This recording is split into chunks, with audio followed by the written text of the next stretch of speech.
Di ko alam kung naabutan niyo si Gary David. El Granada. There's an interception. There's an interception. Gary David. Yes, sir!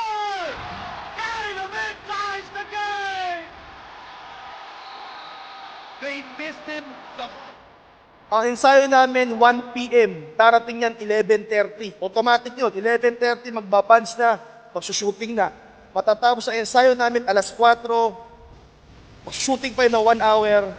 Pagkatapos nun, mag-gym pa pagkatapos. Pro yun, pro.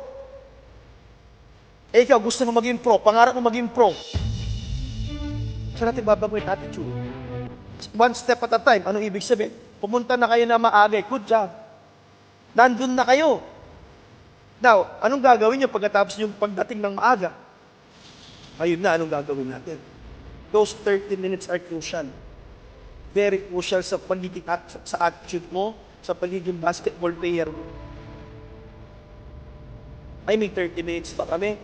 Pag-bunch muna. Ay, may 30 minutes pa. Si coach nun, walang kausap, lapitan kita. Paano itong play na to, coach? Paano itong play? Ay, baka nahihirapan yung isang teammate ko. Alam ko yung play. Tulungan ko. Gusto niyo pala mag-up ng next level. Anong ginagawa niya? Ba't di kayo yung attitude niyo? Ba't di niyo gayahin yung kung anong ginagawa ng pro?